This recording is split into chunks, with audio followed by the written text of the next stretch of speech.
bonjour et bienvenue à Encyclique, un podcast où nous donnons notre vérité sur tout ce qui touche, de près ou de très loin, au vélo. Je suis Jonathan Berroy et suis accompagné de Benoît Simard. Bonjour Jonathan. Bonjour Benoît. Aujourd'hui, on parle de fat bike. Fat bike, tu parles du terme anglais de fat bike ou...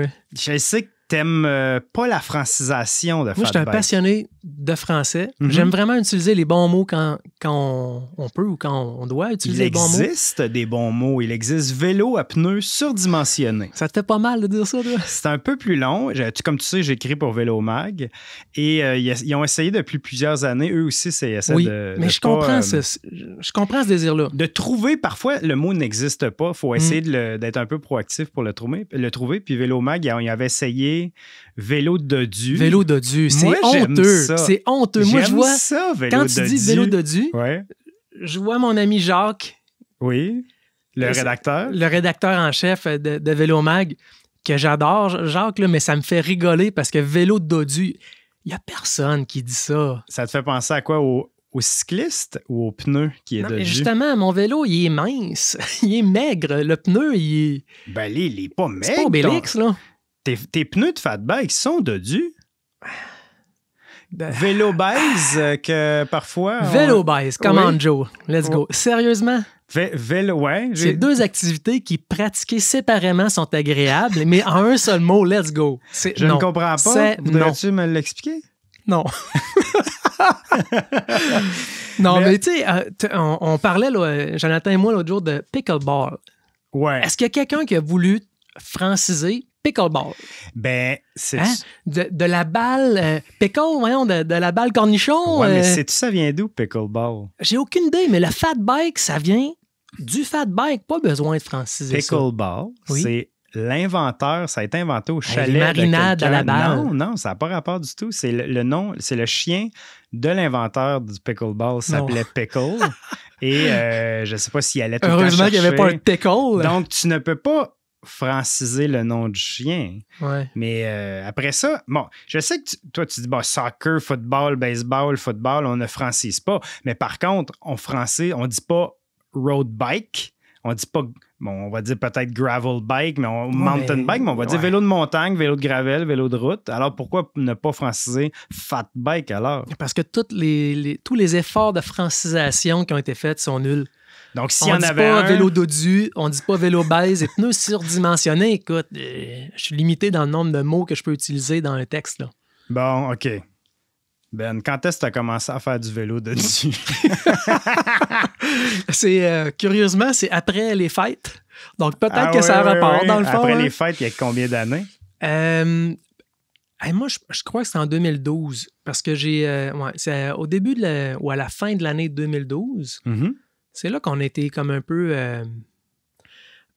pas mis face au fat bike. Mais je pense que c'est là qu'on a vu les premiers exemplaires circuler. Puis moi, j'ai tout de suite voulu m'en faire un. Tu veux dire qu'il y a... Oh, OK, tu t'en faire un. Mais qu'est-ce que tu veux dire par exemplaire? Les compagnies en faisaient? Ouais, Surly, je pense qu'ils ont commencé. Il y avait déjà Surly qui en faisait. 2005, je pense, les premiers modèles de... Le premier modèle, oui, probablement. Le Pugsley, peut-être, je ne sais pas si c'est lui le premier modèle. Il y a eu le Pugsley, le Ice Cream Truck. Ça, c'est venu après. Ice Cream Truck, c'est plus vieux, ça. Mais c'était... Je pense pas que c'était pour rouler vraiment sur la neige, hein? Probablement, oui. À cette époque-là, déjà, il y avait en Alaska, il y avait des épreuves qui avaient lieu. Puis, il devait utiliser ce vélo-là, a dû être conçu pour cette application. Mais toi, ton premier, tu te l'es fait faire sur mesure. Oui. Moi, j'ai un ami, Guillaume, de chez Cycle Golem, qui est un artisan qui saute des vélos. Puis, il avait fait un projet pour un client ontarien sur lequel il voulait avoir des pneus de 3 points quelques pouces à l'époque, qui étaient vraiment fantastiquement dodus. Ce qu'on appelle aujourd'hui des pneus sous-dimensionnés. Oui, c'est ça. C'est des pneus minces. Là, des pneus de montagne. Vélo fin. Puis, donc, lui, il avait fait un projet pour ce client-là. Ça avait été vraiment super intéressant. Puis moi, j'étais arrivé avec un autre projet par la suite qu'on s'est inspiré en partie des Surly qui existaient pour avoir un vélo comme ça. Moi, tout de suite, j'ai vu ça comme une belle solution pour rouler l'hiver. Donc là, tu ramènes ça dans Laurentides, ce vélo-là? Oui. J'ai pas été le premier, mais probablement dans la région chez nous. Je pense que j'ai été le premier à avoir un vélo comme ça. Puis, d'ailleurs, au début, ça a été vraiment un peu un challenge Toi, tu es tout excité. Tu as un vélo que tu peux, entre parenthèses, rouler dans des pistes de raquettes assez facilement. Ouais. Mais j'avais pas d'amis qui n'avaient. Ouais. J'étais seul de mon clan. Donc là, il fallait que je convainque les gens. Puis c'est tellement drôle parce que mes amis faisaient beaucoup de ski. Mm-hmm. Quand je leur parlais, je disais viens, prends-toi-en un, on va aller rouler ensemble. La réponse était immanquablement tout le temps la même. Je dis non. Moi, je fais du ski l'hiver, j'aime ça, ça me fait changer de sport, puis etc. Puis aujourd'hui, tous ces gens-là, c'est des pratiquants convertis du fat bike. Mais la beauté de la chose, c'est que le fat bike, c'est beau quand le ski ne l'est pas.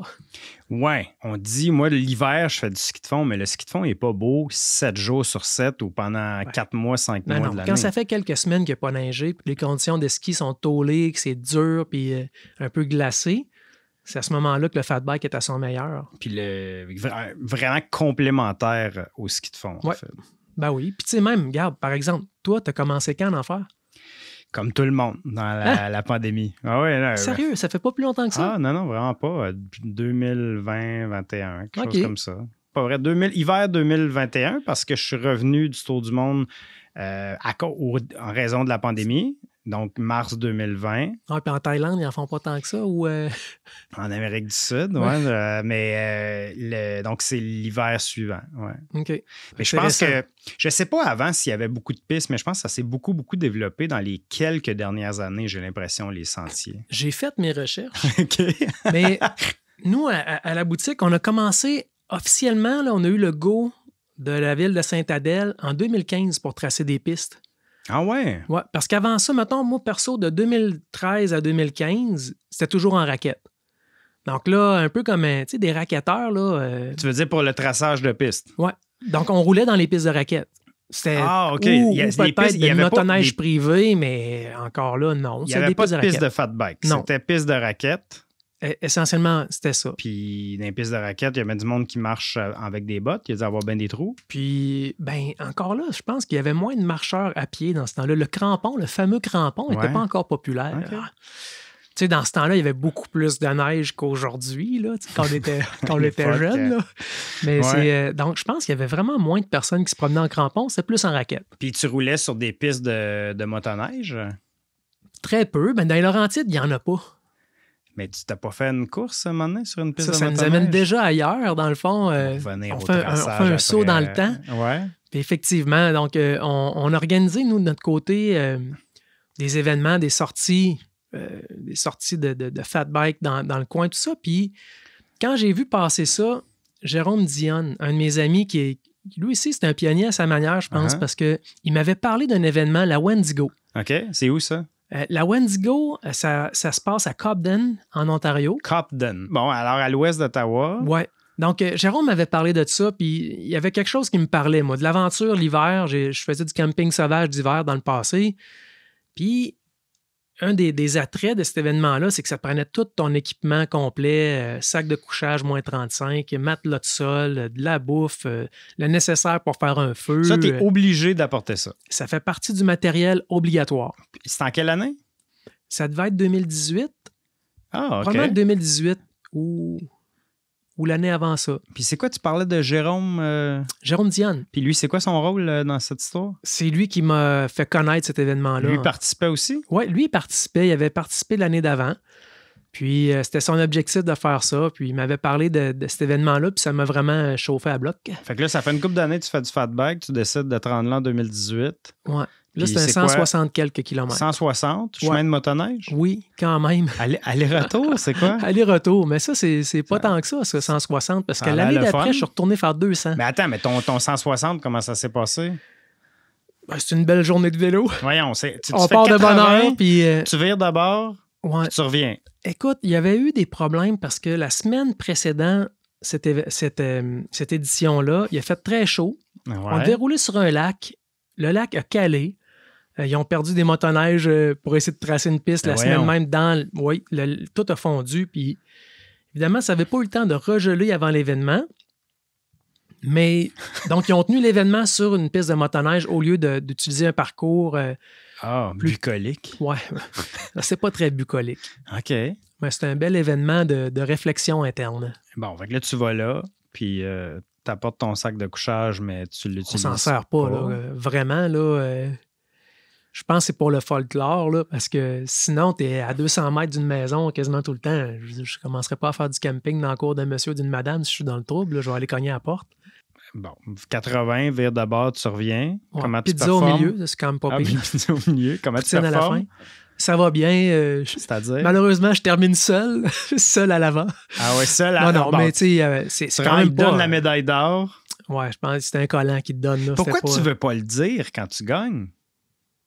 Je te demande, il faut que je te tire les verres du nez pour savoir quelle place t'es arrivé, puis finalement, c'est premier. Tous les participants qui complètent gagnent, Jonathan. Ben, si t'arrives premier, c'est parce que tu j'allais pas pas là avec ça. un esprit... Non, mais c'est vraiment pas dans un esprit de compétition. Pour moi, ça, c'est pas mes années de compétition. Là. Avant ça aurait été... Si on reçoit Lynn Bessette, puis je lui demande comment t'as performé, puis elle me dit « Ah, ben, aimé ça participer. » Je suis pas mal sûr, c'est ça qu'elle va te dire, tu en fait. penses? Ah oui. Elle aurait aimé ça finir première, ce qui est probablement arrivé, mais elle va te dire que pour participer, écoute, rendu là, c'est plus une victoire dans une course régionale. Mais non, mais si tu veux, t'as même pas forcé pour gagner. C'est sûr que tu te dépasses. Mais je veux dire, non, je me suis pas mis dans une zone sombre et je sais pas si tu comprends, là, mais tu sais, je me suis pas placé dans la misère, là. OK. Je suis rendu trop paresseux pour ça. Oui, trop paresseux. Là, t'aimes ça, visiblement. Puis l'année... Je trouve ça correct. J'ai compris. Je trouve que c'est long. Hey, je pense que j'ai eu les pieds engourdis pendant un mois après. Voyons. Écoute, pendant une douzaine d'heures, t'appuies sur les pédales avec une botte qui n'est pas assez rigide, probablement. Ça, d'ailleurs, ça a changé mon équipement pour l'année d'après, l'autre fois que je l'ai fait. OK. J'ai eu un pied engourdi pendant au moins 3 semaines après l'événement. Puis ça vient probablement de la pression continue, constante en dessous du pied, en dessous des métatarses. Ça m'a créé un engourdissement là, désagréable. Et je m'étais dit que je ne referais plus jamais ça, évidemment. Bon. Puis là, où est-ce que ça nous Been mène? there, done that, got the t-shirt. Exactement ça. Je pense que j'ai même pas pris de t-shirt. J'ai vraiment juste pris le collant puis je suis parti. Ouais, OK. C'était une belle affaire quand même, là, c'était le fun, là, mais that's it. Une fois que tu as fait ça suffit. Mais j'ai mon collègue Laurence qui, lui... Au magasin, il me fait des aveux qui disait hey, « Moi, j'ai tout le temps rêvé de faire un événement de fat bike comme ça, partir faire un 50-100 km. » Puis pour lui, c'était un défi qu'il voulait accomplir ça. Puis moi, ça n'a pas pris une seconde. J'ai dit « Ah ouais, tu veux faire ça? Parfait, je t'inscris. » Mais tant qu'elle l'inscrit, je me suis réinscrit moi aussi. Je veux dire, pas pour l'envoyer là tout seul. Moi, ça perd un peu de son charme. Ouais. Puis, mais cette année-là, c'était un 200 km. Donc, c'est la première année qui offrait la distance de 200 km parce que la Wendigo, ça a encore lieu. Cameron Dubé, qui organise ça, est super impliqué dans sa région là-bas pour plusieurs événements de ce genre-là. Puis Jérôme, il fait plus partie Jérôme, il est encore là. Il me semble, Jérôme, il l'a réessayé encore. Ah oui, puis d'ailleurs, ouais, il a eu difficile, je pense. Quelle année? Cette année-là, entre autres. Toutes les années, Jérôme, il se met ça difficile en général. Pourquoi? Qu'est-ce qui se passe? C'est comme si je comparais avec toi qui voulais faire le 800 km. Ouais. Non, mais tu sais, il y a eu des pépins techniques. Puis c'est vrai que c'est difficile. Bon, je vais me donner des fleurs, mais je m'en viens tough. À chaque épisode, on dise à quel point je roule pas vite, par contre. Non, mais quelqu'un qui roule moins vite apprécie plus longtemps ma lenteur, la balade. Ma lenteur est un baume.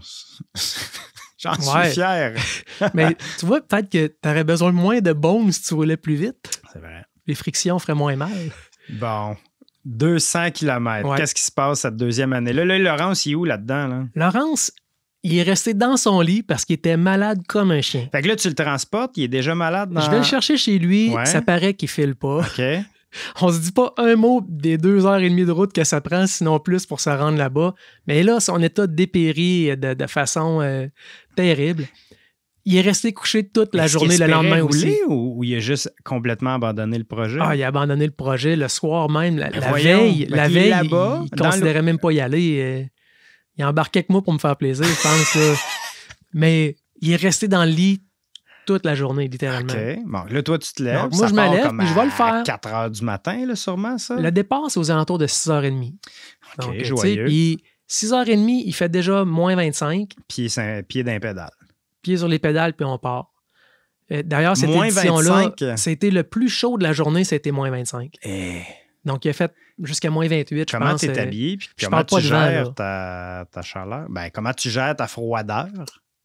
En fait, c'est ça. Il faut gérer la chaleur. Puis tu gères avec un zipper et l'effort. Mais tes pieds?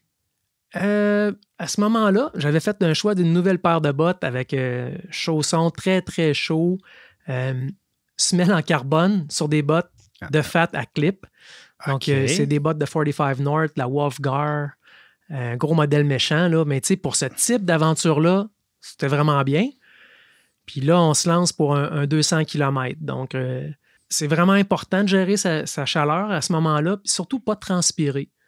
Donc, l'idée, c'est que si tu as chaud, tu ralentis ou tu dézippes. Moi, c'est ça mon message que je dis tout le temps. Si tu as chaud, tu as deux choix. Tu ralentis ou tu dézippes. Puis, donc, le but, c'est de rester, de contrôler ta transpiration, c'est de ne pas transpirer. Puis si tu as froid, tu surtout accélères. dans un... Ben oui, mais là, il faut... Ou tu zippes. Ou tu zippes. Tu vois, tu as compris le concept. C'est quand même... mais c'est le meilleur conseil que je peux vous donner. Là. Après ça, faites vos expérimentations. Là, mais oui, tu dézippes ou tu ralentis. 6h30, pied dans les pédales. Vous êtes combien? Une quinzaine peut-être pour le 200 km. Après ça, il y a d'autres distances. Il y a un 100 km, un 50. Tu sais, pour plusieurs, c'est un défi différent. Ben, oui, quand même long, 50 km de fat bike. Ça peut être très long. Tu sais, c'est 5 heures de temps probablement au minimum. Là, tu sais, ça dépend des conditions tout le temps. À moins 25. Fait que là, vous êtes 15, vous partez. Hey, on part, mon gars. Là, ça, c'est toute beauté. C'est là que je me suis fait un nouvel ami cette journée-là, d'ailleurs. OK.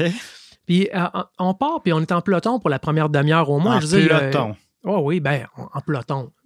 On est en groupe. On reste ensemble, on parle. Tu fais connaissance. Hey, tu vas être à côté de quelqu'un pendant 10-12 heures. Ouais. Tu apprends à dire salut pour commencer la journée. Est-ce qu'il y a une ambiance de course, là, peloton? Ben, tu sais, t'es un peu dans la pénombre. Ouais. Il est très tôt le matin, il fait très froid. C'est en plein ça. Je veux dire, on commence pas à se raconter des histoires très, très longues, là, mais c'est en partant, mon gars, c'est drôle. Là, ça me fait penser à ça. En partant, il y a un des gars avec qui on est qui donne du trouble aux autres. Qu'est-ce que ça veut dire? Déjà, lui, il voit qu'il y en a qui sont pas à l'avant pour prendre un relais. Puis il commence déjà à mettre l'ordre dans le peloton. Mais un relais, ça sert à quoi? C'est juste d'aller en avant. Relais? Tu vas couper un peu le vent pareil. Puis là, combien vous roulez? J'imagine entre 15 et 20 km/h pour commencer. Que tu coupes vraiment dans la neige du vent? Techniquement, tout ce qui est en haut de 18 km est sujet à un aérodynamisme, à avoir de l'effet. En tout cas, mais en tout, puis moi, c'est pas... on n'est pas là pour quoi que les pneus sont surdimensionnés, ça coupe oui, plus ils sont large. obèses. Oui. Puis, écoute, il y a ce gars-là qui commence à donner du trouble, toi. Là, moi, je me sens comme le papa du peloton avec mon expérience d'une année dans la cravate déjà. Mais il commence vraiment à enguirlander le monde, dire « Hey, si tu veux rester avec nous autres, il va falloir que tu fasses ton temps en avant. » Puis il est sérieux, là. Là, je suis comme « OK, attends un peu, mettons mon quelqu'un gars. Tire, là, puis là, il tire pas assez longtemps. Fait que là, lui, il dit... Lui, il s'en va, là, puis il donne des ordres. Retourne en avant. Mais j'ai compris pourquoi après. OK. Mais donc, moi, j'arrive à sa hauteur, puis je vois ça, là, puis je dis « Man, on peut pas faire ça. Tu vas en avoir besoin, garde-les gentils longtemps. » Donc, moi, je m'en vais à sa hauteur, puis en tout temps, sur mon fat bike l'hiver, j'ai un flasque. Une flasque. Avec du coureur des bois dedans. OK. Parce que ça ne gèle pas. C'est vraiment efficace. Ça gèle, ouais. Ça gèle pas. Puis est-ce que ça réchauffe? Ou... Ah, bien sûr. Pour les relations humaines, c'est fantastique. Ah. Donc là, je présente mon flasque. Un lubrifiant à chaîne et un lubrifiant social. Exactement ça. Puis, je présente mon flash, je dis « Écoute, moi, c'est Ben, toi, tu t'appelles comment? Mm-hmm. » Le gars me répond, il s'appelle Buck.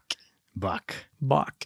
En partant, mon gars, moi, je vois un pilote de course des années 50. Je pense qu'il me niaisait. Tu sais, le gars, déjà, il y a de la glace dans la barbe. Il a une bonne barbe forte. Ah ouais.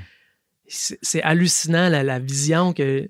Puis là, il s'appelle Buck Miller. Buck ressemblait comme à un coureur des bois. Ouais. OK, Buck, il dit « Moi, je m'appelle Buck Miller. » Mais moi, je commence à dire, gars, man, calm down. Là, tu dis, c'est quoi ton vrai nom, là, pas ton nom de personnage de coureur. Peut-être même que j'ai dû dire ça, parce que je le croyais pas, mais il était super sympathique au final. Mais tu sais, je fais comprendre, j'écoute, man. My name is Ben Simard. What's I'm yours?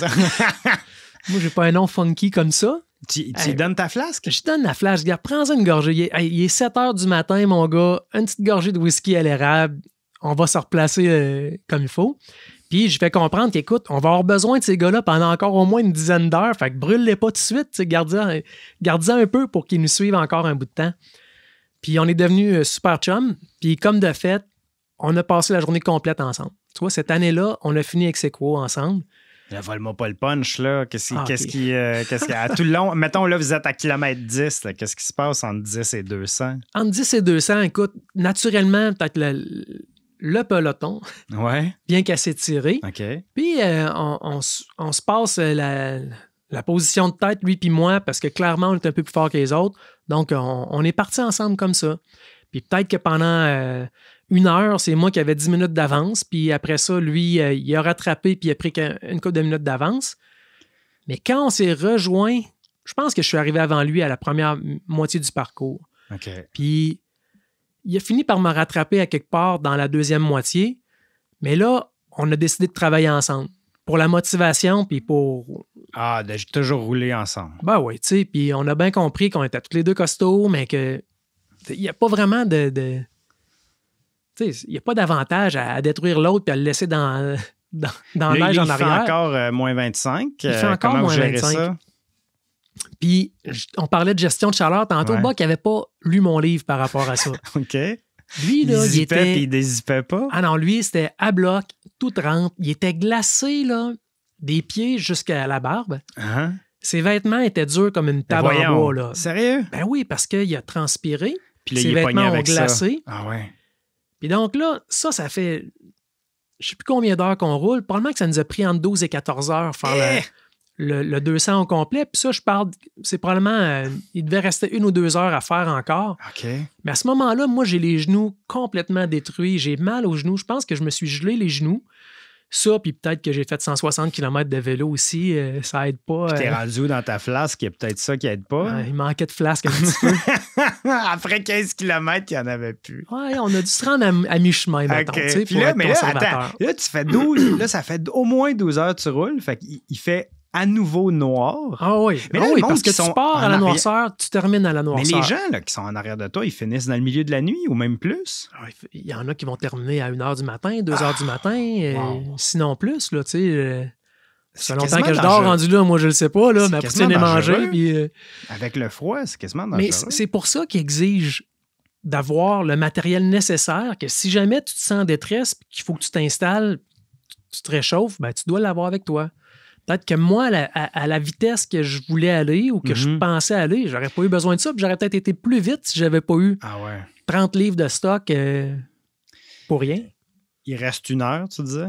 Hey, il reste 1 heure. Lui, il est complètement gelé. S'il ralentit, il devient un bloc de glace. Mm-hmm. Puis moi, Un si je boc- vais plus un vite, boc de il glace. devient un boc. Un boc de glace. Puis donc, pour pas se transformer en boc de glace, lui, il rajoute des bûches puis il accélère. Mais OK. moi, je souffre ma vie à essayer de le suivre parce que j'ai mal aux genoux comme ça se peut pas. Puis, mais quand même, on veut pas se lâcher un et l'autre parce qu'il sait qu'il a besoin de moi pour le motiver. Puis moi, j'ai besoin de lui aussi pour me motiver. Donc, Ouais. puis on avait déjà décidé de rester ensemble. Puis là, tu sais, dans la nuit, t'es sur une piste depuis des heures, il fait noir total. Au loin, Ouais. on voit un Tim Hortons.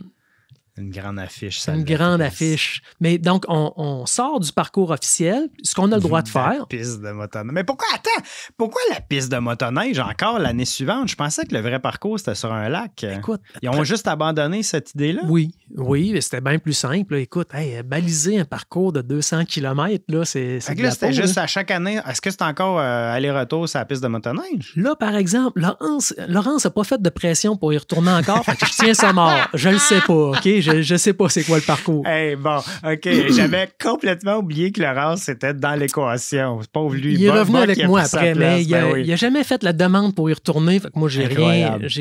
non, Il n'a pas apprécié l'hôtel. je pense pas. Eh, bon, Il existe plus, excuse, l'hôtel. tu vois ton Tim Hortons. On voit le Tim, Boc de glace et moi, on décide de tourner pour se rendre là, mais là, c'est magique. Moi, je m'en OK. rappelle. Vraiment, j'étais parfaitement lucide, pas de problème, juste bien mal aux genoux. Ouais. Mais température, tout est beau. OK? Les cadrans sont pas dans le rouge. Là. Hey, Buck, il rentre dans le Tim Hortons, mon gars. C'est magique. C'est un bloc de glace. Là, tu as 2 dudes en fat bike à 9h30 le soir ou quelque chose comme ça, qui débarque dans un Tim Hortons d'un village que je sais même pas c'est quoi le nom. Il y a peut-être même pas le nom de village tellement qu'il est nulle part. Puis, t'as Buck qui rentre en faisant le moulin avant avec les bras, mon gars, pour se réchauffer, pour ramener du sang dans les mains. Il pense même pas une seconde. Il commence à crier à la serveuse l'autre bord qui veut avoir un chocolat chaud puis un rap du travailleur. Mais il donne même pas une chance, là. C'est comme, ah ouais. En tournant les bras? En tournant les bras, en faisant du bruit, en essayant de se réchauffer. Fait que là, t'as un boc de glace avec la barbe. La barbe du Père Noël, mais en givré au complet, qui crie à la waitress, à la personne au comptoir. Moi, je suis en arrière de ça, puis je regarde ça, puis il y a tous les clients, peut-être une dizaine de personnes qui sont là, ils comprennent absolument pas qu'est-ce qui se passe. Ouais, pourquoi? D'où vous arrivez? Ben, qu'est-ce qu'ils font là, eux autres, le soir en bicycle? Ça faisait aucun sens, puis je le comprends, puis ça devait être vraiment drôle. Puis moi, j'ai ce regard-là un peu à l'arrière. J'étais en arrière, puis je regarde ça aller, c'est magique. C'est magique, c'est un beau souvenir de ma vie. Puis moi, je me souviens, après, je prends la même affaire, un petit chocolat chaud puis un rap du travailleur, on le mérite. Puis je m'excuse. Ah oui? Je m'excuse de mon ami, là, il se peut plus, là, il comprend pas qu'est-ce qui se passe. Est-ce qu'il a réussi à se réchauffer? Mais le pire là-dedans, c'est que probablement que ça lui a fait plus de tort entrer dans le Tim Hortons que si on avait continué. Lui, là, il a fondu, là. Il a dégelé, là. Ah oui. Quand on est reparti après, là, peux-tu dire que j'ai haï ma vie pendant au moins une demi-heure, là? Lui, il est reparti, il était à bloc. À bloc. Là, il pouvait... C'est ça. Ça a été un bon effort. Ah, série de boc, mais... Puis on a terminé ensemble. Puis on est devenus des bodés. Ouais, deuxième. Ouais. On est finis tous les deux deuxièmes. Est-ce que vous vous parlez encore, Buck? As-tu ces nouvelles? Vraiment, j'ai su... Ça a été un cycliste sur route vraiment de grand calibre. Ah ouais? Puis il a couru avec SpiderTech dans le temps, tu sais, qui était une équipe professionnelle au Canada. Okay. Puis il était un de ces gens-là. Il a participé à plusieurs aventures aussi par la suite, là, en fat bike, justement. Ouais, c'est vraiment... c'est un costaud, là. Moi, je le savais pas. On se connaissait de nom. En se parlant, on a réalisé tu sais, qu'on avait beaucoup d'amis en commun. Il avait entendu parler de moi parce que moi, j'étais un cycliste de montagne, lui, c'est un cycliste de route, mais... Donc, c'est ça. Ça a été... oui, c'est une belle rencontre. Mais c'est tout qu'un personnage. Qu'est-ce que ça fait quand tu secoues les bras en moulin? Perso, moi, je fais pas ça. Mais non, moi, je le fais tout le temps. J'ai pas besoin parce que j'utilise des équipements je sais pas comment tu fais. Moi, j'ai tout le temps froid aux mains. Je pars, puis après 2 minutes, je me swing les bras. Puis même qu'il faut que je compte jusqu'à 20-25 tours. Là. Ben écoute, mon gars, tourne les bras plus vite. Hey, je les tourne tellement vite. Non, mais ça va amener du sang. J'imagine ça amène du sang chaud dans les extrémités. Oui, ça fait mal. Ben oui. Mais ma blonde a dit 4 tours, elle est correcte. Puis moi, elle a des plus petites mains. ben peut-être, là, mais elle a des plus petits bras. Des doigts plus fins, mais moi, je tourne comme un enragé aussi. Mais ça amène une chose. L'idée, c'est de ne pas se rendre jusque-là. Encore là, ça devrait être une priorité. Je le fais au début, à chaque fois que je pars. Le truc, OK, si on commence avec les mains, là, évidemment, il y a les gants ou les mitaines. Là, il faut faire un choix. Le gant pour la dextérité, mais la mitaine pour le chaud. Il existe des moufles où il y a des mitaines à 3 doigts. Peut-être que tu as vu ça. Oui. Ben, Blivet, en fait. Hein, il y en a une qui est superbe. Il y en a même une avec une doublure que tu peux changer. Index... Puis les 4 autres, ou c'est pouce 2-2? Si tu enlèves le pouce et l'index, il en reste 3 jours. Je dis ça. Peut-être. Montre-moi tes mains. Montre-moi tes mains. Je suis en train de regarder ma main. Pouce, index, puis les 3 autres, c'est ça? Exact. Mais tu sais, la force du nombre, donc si tu as 3 doigts qui sont ensemble, ils vont se garder au chaud. Puis en vélo, nécessairement, tu as besoin d'un index pour le frein, peut-être plus de dextérité de ce côté-là. Puis donc, c'est ça. Tu as ce choix de mitaines-là qui existe, plusieurs produits qui peuvent être intéressants. C'est quoi l'avantage d'avoir ça versus les... je pense que ça s'appelle moufle aussi. Là. C'est les trucs qui sont vissés sur les guidons. Pour mettre par-dessus. Moi, c'est ce que je privilégie ou que j'aime le plus. C'est même prix que des mitaines. Tu les installes directement sur ton bord. Peut-être si tu n'as pas ton propre vélo, c'est moins pratique. Là. Ça s'installe facilement. Tu peux tu fais juste le visser dans le bout, tu embarques ça par-dessus les poignets. Puis là, tu peux mettre des petits gants. Ouais. Tu peux les faire sur mesure. Puis l'avantage du petit gant dans une moufle comme ça, tu vas pouvoir profiter mieux de la chaleur que tu vas créer. Si tu mets un gant trop chaud dans une moufle, la chaleur qui se crée à l'intérieur de la moufle, tu n'y as pas accès parce que ta main est isolée. Elle est isolée du froid, mais elle est isolée de la chaleur aussi. Oh. Puis ça, c'est une affaire aussi, je pense, que moi, j'ai expérimenté puis que vous devriez essayer, mesdames, messieurs. Mais utiliser un gant plus fin, plus mince, va vous permettre de profiter plus de la chaleur qui va se créer à l'intérieur de la moufle. Puis si jamais tu as vraiment froid aux mains, ben colle-les en dedans de ton manteau, tu t'es mis en dessous des bras, tu t'es mis dans tes pantalons si tu as le goût d'avoir du plaisir. Mais donc, en conservant le petit gant mince sur tes mains, tu peux les mettre dans ton manteau pour te réchauffer les mains, sans avoir à faire le moulinet puis tourner les bras partout. Ça, pour moi, c'est vraiment une chose qui fonctionne très, très bien. En as-tu sur ton vélo de ça, les Tout le moufles? temps. Ouais. Tu n'utilises pas les mitaines à 3 doigts? Non. Pour moi, je préfère la dextérité du petit gant. Pour les raisons que je viens de te dire, tu peux te réchauffer plus facilement avec le petit gant. Si tu as une manipulation à faire sur ton vélo, ben, tu n'as pas besoin d'enlever ta mitaine et d'avoir les mains à nu pour travailler.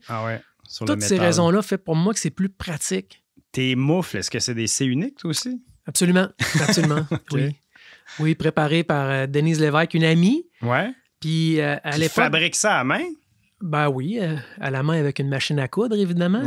Oui. Mais Denise était avant-gardiste. J'avais apporté des prototypes qui avaient été faits chez Sucuri Sport à l'époque. Okay. Ça doit être au début des années 2000 pour un événement qui s'appelait le Raid Ucatac. Le Raid Ucatac, qui était une épreuve de raid d'aventure hivernale qui c'est dans Charlevoix. D'accord. Puis là-dedans, canot à glace. C'était plus fun que Wendigo, hein, parce que tu me l'as pas vendu tant que ça. Là. Le parcours était plus varié. On traversait le fleuve, il y avait plusieurs choses. Mais donc, canot à glace, ski de fond, raquettes, je pense qu'il y avait des épreuves même de cordes, mais de l'orientation assurément et du vélo de montagne. Pas du fat bike. À ce moment-là, on n'avait pas du tout la référence de ça. C'était avant ça. Mais des amis avaient fait développer par Sucuri Sport des moufles pour mettre sur le guidon. Oh. Puis ça, j'avais apporté ça à Denise, probablement ça, vers 2015, probablement. Puis là, elle a développé son produit à elle qui est excellent. Je veux dire, moi, oui, j'en ai sur tous mes vélos.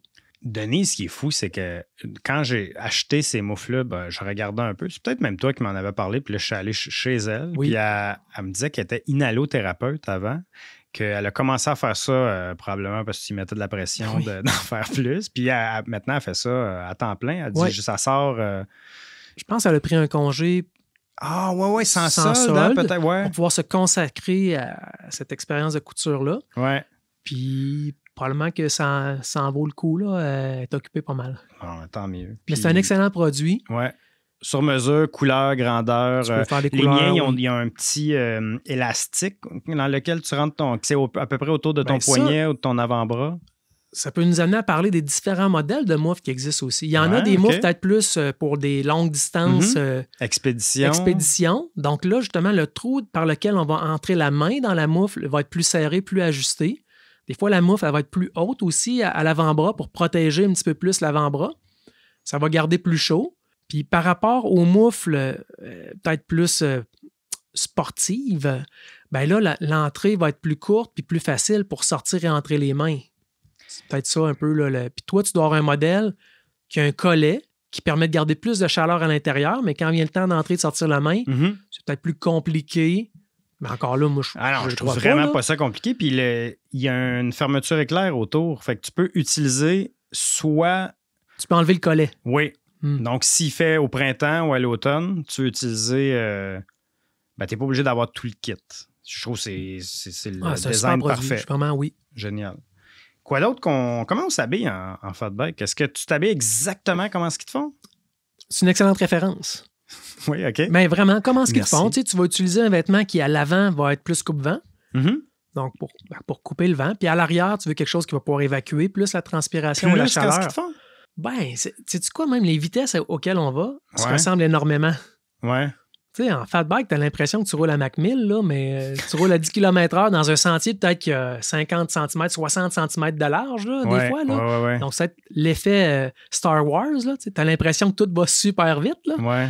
Mais la réalité, c'est que tu roules à 10 km/h. Tu vas presque à des vitesses de raquettes puis de ski de fond. Là. Tu peux pas aller à une vitesse folle de toute façon sur la neige. Tu n'auras jamais la friction pour te tenir au bon endroit que tu as en vélo de montagne. Ou en vélo de Moi, je route. suis pas d'accord. Sérieux? Ouais, parce que si tu tombes une journée là, que la neige est bien durcie, sans être glacée, c'est comme les journées en vélo de montagne où est-ce que tu as une belle petite terre, là, pas sec Californie, mais...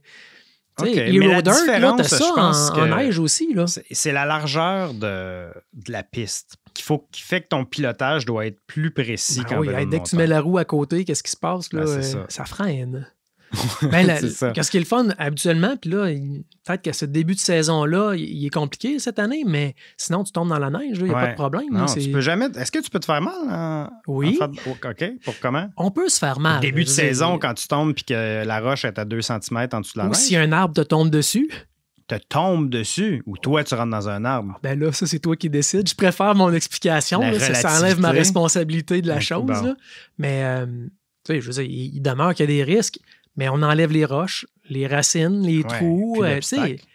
Les obstacles ne sont pas les mêmes. Donc, c'est une belle surface pour vous en louez à Saint-Adèle des vélos, des fat bikes. Mm-hmm. C'est quoi les commentaires des gens quand ils reviennent, mettons, pour la première fois? Ben, moi, je me rappelle au début, quand le fat bike, c'était encore une attraction puis que c'était très, très, très nouveau, les gens regardaient ça puis ils se demandaient c'est quoi ces bébites-là. Tu veux dire avant même d'en louer?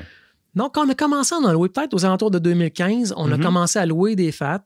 Puis, moi, j'allais souvent dans des événements. Mettons, la ville organisait la fête des neiges ou je sais pas quoi. Ben, j'arrivais avec une flotte de vélos, puis là, on faisait essayer ça à tout le monde. On faisait un petit parcours dans un stationnement, puis c'était vraiment une attraction. Écoute, autre anecdote, du monde d'anecdotes, j'ai participé à la Coupe Canada à Tremblant dans le temps sur un fat, OK? Ça, c'est une course au mois de mai, là. C'est une course de cross-country. J'arrive là avec mon fat bike, un peu comme au cirque, là. Puis je te dirais que j'ai... Pourquoi? Pour faire différent, pour me donner un challenge, OK? C'était vraiment ça. Puis ça faisait quelques années que j'utilisais des vélos un peu bizarres pour faire la course à Tremblant. C'est descente ou cross-country? Cross-country.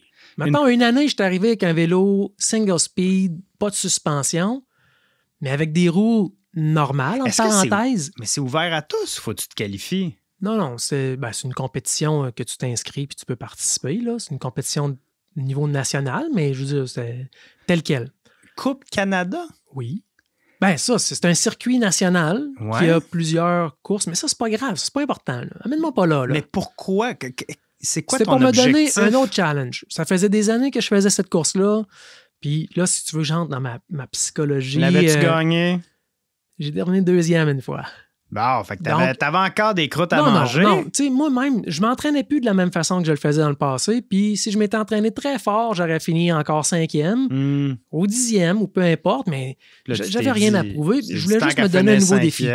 Tant qu'à finir 5e, je vais préférer faire de quoi pour le fun. Je pensais que t'aimais ça, juste participer, puis ça te dérangeait pas de pas gagner. Si j'avais de la peinture, là, il y en aurait partout autour de moi. Là, je serais dans le coin quelque part. Non, c'est ça. J'ai eu différentes étapes dans ma vie. Puis, OK, l'anecdote. On revient à l'anecdote. D'habitude, c'est moi qu'il faut ramener à l'ordre, mais là, c'est moi qu'il faut qu'il te ramène. J'aimais ça de peinturer. Écoute, j'ai fait la course 2 fois avec des vélos qui n'ont aucun sens quand tu les regardes, mais au final, il y avait des roues du même format que les autres. Ça passait inaperçu. Personne ne se rendait compte que j'avais un vélo tout rigide, pas de suspension, pas de vitesse. Mais l'année que j'ai pris le fat bike, les gens, je les entendais sur le bord de la piste. Regarde ça, regarde ses pneus. C'était une attraction, OK? Donc, à ce moment-là, quand le fat bike était une attraction, on allait dans des fêtes qui étaient organisées l'hiver par les différentes places. Mais non, mais attends, reviens à la course. Hein? C'est pas important. J'ai encore mal aux avant-bras. C'est quoi qui est arrivé? T'as une longue course, puis mais là, t'as fini combien? T'as pas dépassé personne avec ton fat bike? J'ai dépassé quelques personnes, certains. Sérieux? Mais tu sais, je me rappelle, j'ai fini peut-être un petit peu mieux que la moitié du... Voyons donc. Enfin, mais le monde qui t'avait battu en fat bike... Ben écoute, j'étais encore bon en bicycle dans ce temps-là. Là. Ça n'a pas de bon sens. Mais je peux te dire que ça a été une des affaires les plus dures de ma vie. T'as dit comme bon d'une roche à l'autre. Ceux qui connaissent, qui ont une connaissance du parcours de course à Mont-Tremblant, là, c'est un parcours, il y a des sections qui n'ont aucune ligne que tu peux prendre. C'est que des roches, puis... C'est où cette course-là? Est-ce que c'est au Mont? C'est à la station, c'est à la station de Mont-Tremblant. Mais c'était un parcours pas qui était mythique, mais je veux dire, c'était un parcours classique de la Coupe Canada à cette époque-là. Puis écoute, non, c'était pas le fun, je pense. Ben, j'ai eu du fun, mais pas le fun. Ouais. C'est comme un peu une drôle de dualité. T'as du fun après. Les autres coureurs, est-ce qu'ils sont venus t'en parler après? Ben, je m'en rappelle pas. Je pense pas. Il y a beaucoup, c'était des amis là-dedans aussi. Là, je veux dire, c'est pas... ils me trouvaient déjà bizarre, faut croire, puis ça les a pas étonnés. Là, mais, Buck Miller t'es pas là? Non, Buck il était sur la route à ce moment-là. Ben donc, c'est ça. Quand, à l'époque où c'était encore une attraction, on apportait des fat bikes dans des événements comme ça, puis les gens, là... Je me souviens faire essayer des personnes qui n'avaient pas fait de vélo depuis des années sur un fat l'hiver, puis de retrouver le plaisir de le faire sans la crainte de tomber. Je pense que ça enlevait beaucoup d'appréhension. Je viens de me rappeler quand la première fois que mon père a fait du fat bike. C'est dans l'Est ontarien, il y en a à Forêt-la-Rose. Tu sais, Forêt-la-Rose, c'est ultra plat. Hein. C'est le meilleur endroit, moi, je dis, pour apprendre à faire du vélo de montagne. Sur du sable, en plus, je pense. Là, oui, c'est très sablonneux, mais là, il y a même chose que tu racontes. Là. Il avait loué des vélos. Puis mon père arrive là, mais lui c'est vraiment, là, s'il finit pas premier, il va être bien déçu. Là, puis peu importe, il regarde, là, lui, il a 21. Mon père, je sais pas quel âge, mais assurément dans la cinquantaine là, à ce moment-là. Puis je pense qu'il faisait en haut de 0. Donc c'est glacé, c'est mou. Non, c'est ça, c'est mou, mais il avait neigé, puis je pense pas que... Vu que ça fait longtemps, là, ils n'ont pas dû écraser ça ben comme du monde. Puis là, il part, mais comme un enragé. Hein. Une fusée. Oui, puis il clenche tout là, le monde. Il roule vraiment vite. Il va à 13 km/h. Non, mais dans sa tête, je te jure, j'étais pas là, mais je suis certain qu'il a dû rouler 25 au début. Mais là, il s'est mis... Bon, il fait pas de vélo de montagne, il fait juste du vélo de route, mais il s'y met à pédaler. Puis c'est sûr qu'au premier virage, il a dérapé. En plus, il n'y avait probablement pas de clous en plus d'un pneu à ce moment-là. Là, il a tombé. Là, il y avait de la neige, mettons, à taille. Il ressort vite. Il s'est remis à pédaler. Go! Là, il y a peut-être 2 personnes qui l'ont dépassé. Il repart. Puis je pense qu'il a fini probablement avant-dernier. Là, au final. C'était une course. Non, c'est ça l'affaire, mais c'est probablement juste comme, hey, venez essayer des vélos à forêt, nanana, genre journée des neiges, mais mon père, dans sa tête, c'est le championnat canadien, là, puis tassez-vous les esprits faibles, là, je vais vous écraser, mais il a jamais mis le pied sur un fat bike, puis il haït l'hiver, mais là, il a détesté ça, là, mais c'est parce qu'il l'a pas du tout. Il s'était fait une autre image mentale. Non, mais lui, dans sa tête, c'était pour être comme un anneau de glace. Là. Tu baisses la tête, tu tournes, puis... Le nombre de personnes qui ont loué un vélo, des journées où est-ce que... Mettons, ils pensaient qu'ils allaient pouvoir s'aventurer dans la neige, dans un champ, puis que ça allait flotter. C'est pas... Ouais. C'est pas ça. Peut-être que lui, dans sa tête, c'est un fat bike, c'est fait pour rouler sur la neige. C'est pas une motoneige avec un pont de 36 pouces de large. Ouais. Là. Mais veux-tu me donner des trucs de pilotage? Oui. Oui, je veux te donner des trucs. OK. Écoute, on les enverra, mon père. Oui. Alors, fait que Monsieur Roy, la prochaine fois que vous embarquez sur un fat bike, je pense qu'il faut transférer le poids à l'arrière un petit peu. Là. Faut suivre le vélo. Tout le temps ou en montant des côtes? Je te dirais presque tout le temps. Il faut faire confiance au vélo. Si on met trop de poids sur l'avant, on risque de perdre l'adhérence à l'arrière. Donc, la propulsion, on va survirer. Puis là, tu vas marcher. Ça va faire une belle marche. Oui. Mais oui, en montant, effectivement, conserver le plus possible de poids sur la roue arrière. Donc, pencher l'avant du corps pour baisser son centre de gravité sans avoir à se mettre vraiment sur la roue d'en avant. Plus qu'en vélo de montagne? Un peu plus, selon la condition d'adhérence de la roue. Tu sais, des fois, si tu es dans de la boue en été, tu veux faire c'est un peu la même chose. Tu veux garder du poids à l'arrière pour éviter justement de glisser. Puis, mais donc, vraiment, là, tu t'appuies sur ta roue arrière, tu restes assis le plus possible. Tu sais, peut-être en vélo, l'été, tu vas te lever debout. Oui, moi je suis tout le temps debout. Un cycliste de route, il a tendance à... Tu peux jambonner solide là, sur la route et sur l'asphalte, ça glisse pas. Mais en fait, il faut que tu conserves vraiment l'adhérence au maximum. Les freins, est-ce que c'est différent? Il faut y aller doucement sur le frein en avant. parce qu'ils disent de ne pas verrouiller les roues sur la neige. Ben ça, c'est plus pour il les y a plus qu'une sentiers. raison. Les sentiers, c'est une des raisons. Si tu bloques la roue complètement, ça va créer un sillon plus rapidement. Puis là, ça vient que ça brise les pistes, puis ça peut être, c'est difficile à les remettre en état. Mais l'autre chose aussi, c'est que si tu bloques la roue, tu vas perdre l'adhérence, puis là, tu vas déraper, tu vas perdre le contrôle sur ton vélo. Donc, il faut aller doucement pour des raisons de sécurité pour ne pas glisser, mais aussi pour des raisons de... Si on fait par exprès pour bloquer la roue, pour déraper, ça risque de briser les sentiers. Ouais. Toi, est-ce que tu bloques la roue arrière? Moi, j'ai vu que tu étais très bon pour faire des wheelies. Là. Tu sais, vraiment le pire, c'est que si tu bloques la roue, l'autre fois, sur Instagram, il y avait quelqu'un qui avait publié une vidéo d'elle en fat bike. Puis je pense en plus que c'est toi qui as commenté belle vidéo, mais comme bloque pas ta roue parce que ça magane les sentiers. Ah, ça se peut, ouais. C'est mon genre de commentaire. Là, elle disait ouais, je le sais, je sais pas quoi, mais tu peux rien faire. Là, c'est toi qui viens de le publier, le fait que tu viens d'arracher la moitié du sentier en faisant ton berm. Mais ça, quand vous faites du bénévolat pour réparer des sentiers, là, c'est là que tu te rends compte à quel point ça a un impact. Vraiment? Ouais, on se permet des commentaires. Ben, tu fais bien. Ben, on peut peut-être faire un rappel avant de terminer l'épisode, Ben, mais tu me disais qu'au début, on parlait que c'était complémentaire, le fat bike Il y a vraiment, rappelez-vous du dicton, quand le ski de fond fait dur, oui, le fat est beau. C'est pas supposé rimer, ça serait pas mieux. Ça serait pas pire si on trouve si le fond est dur. Ben oui, si le ski de fond dur. Ski de fond dur, fat bike mou. Ski de fond fait dur. Sortez vos dodus. Non. Bon, on roule dans les pistes de fat bike ou en tout cas dans les pistes dédiées au fat bike. Oui, absolument. Puis, on est obligé de faire du ski sinon. Ben oui, mais tu sais, si les gens... Ça, c'est une autre chose qui est quand même... C'est rigolo, triste et mettons tous les termes bizarres à la fois, là, mais tu sais, on voit les commentaires qui passent le lendemain d'une tempête de 30 cm de neige. Est-ce que quelqu'un est allé rouler ce matin? C'est Come on! Mets tes raquettes puis va taper à trail. Ou prends tes skis de fond, tes skis de tout, mais va faire du ski. Là. On a la chance, dans les Laurentides en tout cas, puis au Québec en général, là, quand il vient de tomber de la neige, va faire de quoi avec des skis? Sur des paroles comme ça qui ont tellement de sens, même. On va clore ici ce chapitre. Mais on prend vos commentaires et vos questions. Ben, comment on te joint? @AspressoSport. Je suis disponible ou @Jonathan Berroy.